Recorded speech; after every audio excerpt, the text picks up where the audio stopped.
Hey everyone, today we're going to look at a few Disney collectibles, specifically the Steamboat Willie Lego set, a Mickey Mouse watch, a small collection of Fantasia items, and a couple of Sega Genesis games. I'm Chris Corsello, and you're watching The Daily Dose. We'll start with the Steamboat Willie Lego set.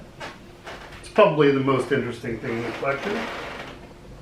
So this is not how they show it set up in the manual. They do have Mickey inside steering and Minnie, well, I guess it's Willie, not Mickey. And I assume that's Minnie with the guitar in the back. But there is a shot right inside the booklet where they are standing up there. So I kind of arranged it like that. I thought it was just a little more interesting. I'm sure if there's any Lego purists out there, they will be very dissatisfied with that.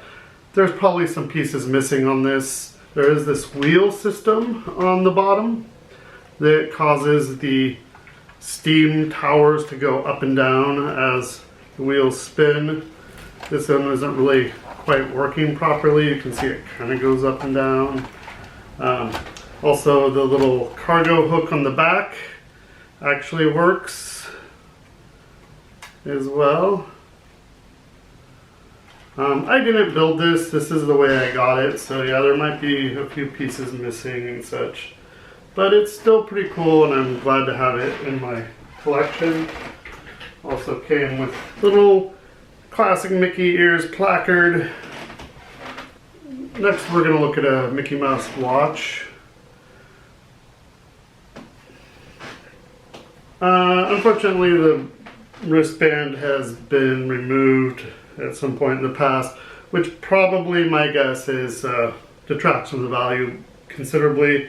Really don't know how old this one is.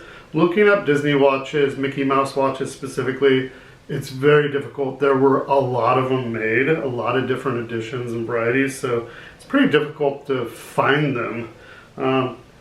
Maybe you can do better. This one's waterproof. I think it might have been my dad's, and it may be like 60 years old or 70 years old, but it's kind of cool. And you know, the closest thing I've had to this in recent years is on the Apple Watch. I think it's the Series 2 that I had. Doesn't keep a charge anymore. I was able to get it fired up just enough to show this video. It's cool that when you tap it, it tells you the time. It's 9:05. Good morning, pal.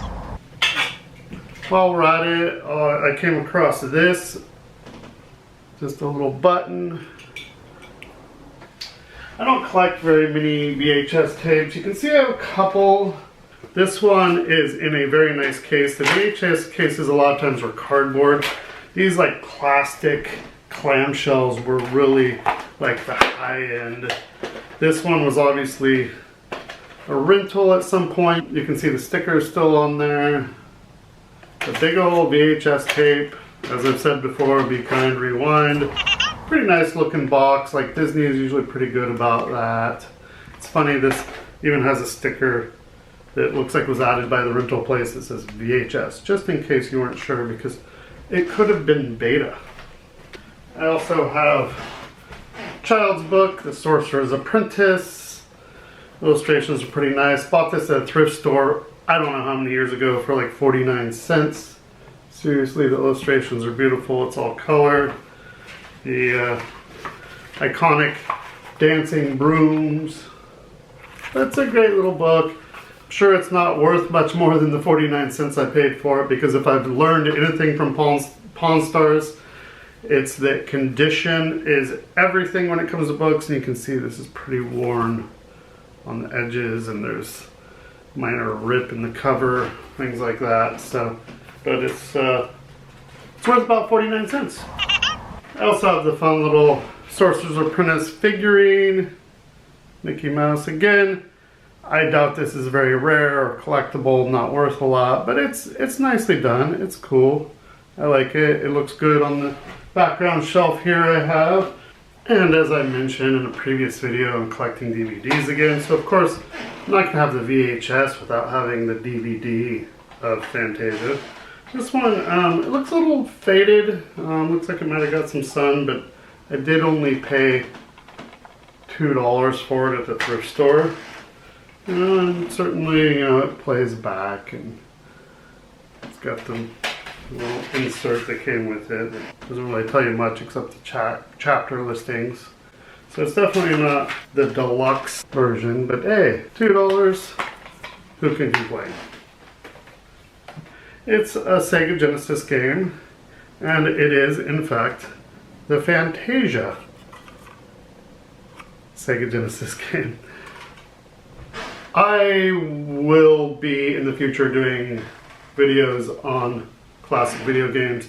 In fact, I'm probably going to do a whole separate channel because anyone who knows me knows I have a huge collection and it's something I very much enjoy.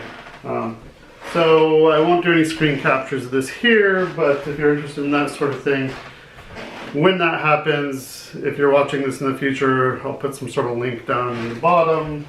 But while I was digging this one out for the video, I also, the one I was looking for was actually The World of Illusion, starring Disney's Mickey Mouse and Donald Duck. Also a Sega Genesis game. You can see it still has Electronic Boutique, if you remember that place, sticker on it. Apparently I paid 99 cents for this game and never took their shrink wrap off. And I thought about taking the shrink wrap off for the video, but you know, it keeps it protected from dust and stuff, why not? I also didn't even remember that I had collected this one, Mickey Mania. Again, I may just do a whole separate video on some of these Disney video games. And while I was digging out my Sega Genesis games, I discovered I also have The Little Mermaid, The Lion King, Aladdin, and Jungle Book. The Steamboat Willie Lego set I keep on display in the game room, not in here. So that's why you don't see it in the background. But as you've seen in other videos, I do tend to bring in a few other items that are handy to grab. Certainly not a comprehensive collection of what I've got, but just if it's easy to grab, I throw it in. I really appreciate those of you who are watching my videos, especially if you've watched it this far. Don't forget to subscribe if you haven't already. Take a look at some of my other videos. And as always, thanks for watching. We'll see you next time.